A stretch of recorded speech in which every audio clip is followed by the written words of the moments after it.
Ex-inmates, what's the stupidest thing you've seen a new inmate do on his first day in prison? Tell literally everyone how he was going to escape, and showed off all the tools he was using. Where I was in prison, they utilized 40mm soft round launchers to respond to group disturbances. Let me tell you, they weren't soft. Kid comes in thinking he's still hardcore from juvenile hall because guards there didn't do anything when people fought, decided to up and join a gang that he knew nothing about on his first day, thought he was tough and started to diss the gang they had high tensions with at the time, and started a group disturbance. COs respond, tell him to get down, he refuses. And curses at them, boom, 40mm to his face, was an accidental shot to the face according to the CO, face was distorted as hell after, fractured skull, on his first day. Reach across someone's food.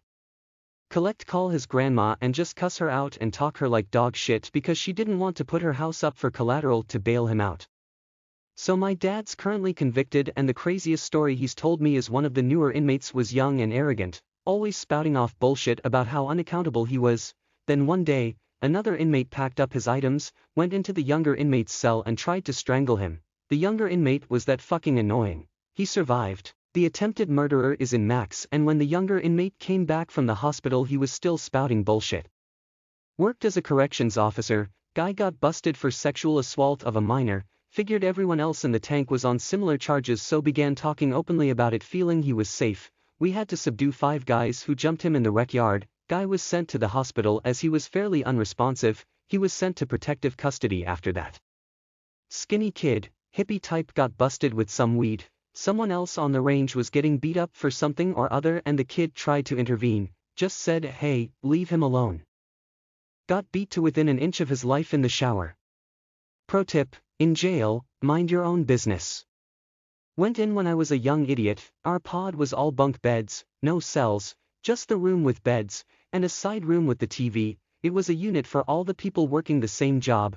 New guy comes in, little white dude, quiet and kept to himself. Until one night, out of nowhere he starts sprinting around the room singing at the top of his lungs in the tune of Black Sabbath's Iron Man, but changed the lyrics to, I am the N-word, man, running through the hood from the Ku Klux Klan. Everyone was just kind of frozen for about 15 seconds, seriously confused. Then someone tripped him and then it was just mayhem until the CO could get enough help to disperse the crowd. I remember being surprised he survived. Everyone in the unit had steel-toe boots for the job we did, holding them and hitting him in with them instead of wearing and kicking. The scene afterwards where all the guys are trying to figure out whose boots are whose, and comparing who's had the most blood was freaking surreal.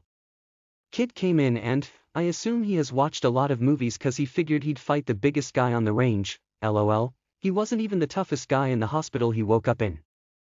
I did 14 years in federal prison for wire fraud, I got out last February, I'm 36, some things I can say are these. While your sexuality may not be an issue outside of prison, inside prison, male inmates who are openly gay are generally disrespected.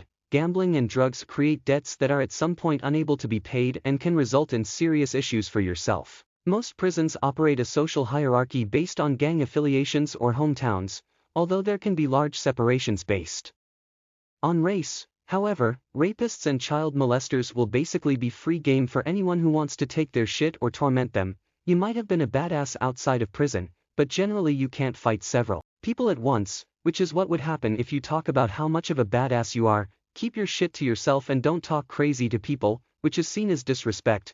Respect/disrespect has a different meaning in prison, and you'll figure it out. Best to just keep to yourself unless as much as possible unless you want to embrace prison life and become institutionalized. Prison is not a place to make friends. Not wearing shower shoes in the shower, gross. That's where everyone jacks off and comes all over the floor, not to mention W.E. disease they've got. Goofy looking kid, curly hair, thick glasses, he comes in and for some reason he befriends me, he starts telling me what he did, sexual assault if a minor. I told him not to be telling nobody that shit because it'll get you in trouble. The rest of that day and the next, I bailed out by then. I could hear him from across the hall telling other people, not surprised if he's been kicked around a few times. Kid gets booked in, hits the unit and starts borrowing food and other commissary items. Before he knew it he was $200 in the hole. Problem is, in jail and prison, most people who are willing to loan items out expect 2 or 3 of the same item back, interest. Very easy way to get yourself indebted is by borrowing any food or other items. Never get in debt while incarcerated. A slight twist. We had a pink wet floor sign that we would put up in the entrance to the showers, so everyone knew there was someone in there jerking off. The fun game was to watch the new guys, myself included, innocently walk into the entrance to the showers that very first time, past the pink wet floor sign, and then see him come skittering back out a few moments later. A new guy was in his 50s and had developed addiction problems later in life. He somehow thought that his age afforded him control of the remote for the only TV on the range. The 10 inmates that rushed his cell, kicked the living shit out of him and threw him down the stairs felt otherwise.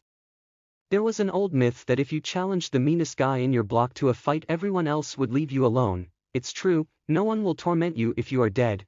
Kid tried it and got dropped off the 5th tier. First day in Gen Pop, last day in Gen Pop. Most guys just want to do their time alone. Most rape and violence in prison is about debt or tax. If you play it straight 98% of guys will just leave you alone. Fucking someone up on the yard makes your time worse, not better. Loss of privilege, of time in solitary. Most people don't want that. Most of the straight-up psychopaths are in 23-1 lockdown anyway. You get in debt or shoot your mouth off and you will get settled or taxed. Both are to be avoided. This may not have been his first day, but I will never forget this. This while I was in the intake tank, which is the first tank or section you go into after being processed in county. This young kid comes into county and keeps complaining that he doesn't get his cannabinol and other marijuana-related prescriptions in jail. He was really arrogant and constant pissing everyone off. During count one day as we were all in our bunks he starts complaining again and then says to the guard, "What if we all riot?" Immediately like 10 other guys yell very loudly, "We don't know," or agree with him. The guard then says, "What the fuck did you say?" The kid then continues about rioting and that he has rights. Everyone in the tank fucking stays like frozen in their bunk trying their best to be non-threatening and also show they have no interest in what this moron is saying. So the guard picks him up by his throat and slams him into the wall. After scaring the kid shitless, he explains he has a new charge for inciting a riot. Kid gets hauled off to solitary. Never saw him again. But I heard he spent the rest of his 30, 60, 90 whatever amount days in solitary. Absolutely insane to me that he'd say that in a fucking county jail. On the yard some Polish guy went up to every single man and shook hands and introduced himself. "Hello, I'm Pavel." Got busted for smoking weed with 2 buddies. When we put in the holding cell one of them wanted mark the event by carving his name in the paint on the cell door. When we got put in a cell later they came back and took him to solitary for a week. Admit that he was in for sexual assault and being a pedo. And then it was about 8 p.m. and we found out he was a chronic masturbator and he would not stop jacking off in his bunk. He was 22. And it was jail, not prison, so at that moment, we had maybe 12 to 15 people in our cell. Some guy woke up from a nap and thought he was having a seizure, so he went to go check on him. What a goddamn shock they both had. "Excuse me, sir, there seems to be a mistake. I'm supposed to be getting out of prison today." Not an ex-inmate but my mom's friend is a retired prison guard for a max security prison. He'd been there for a long time and a lot of the inmates liked and respected him. There were a few instances where new inmates would try to be difficult or attack him to impress the older inmates. The newbies would get beat up pretty good and wouldn't cause trouble for him anymore. Don't mess with well-liked guards. I wheeled my cart to the stairs with my footlockers, mattress and pillows on it. I carried up my footlockers and shut my cell door. I forgot my mattress downstairs. Somehow, no one had stolen it by the time I had the cops open my cell door and I went down to get it. Obligatory not me but I know a guy, and his cell mate was a young 19-year-old kid. The kid was confused and in the course of talking about their lives admitted he was bi. The guy I know told him, "Hey man, that's cool, but don't tell that to anyone else in here seriously."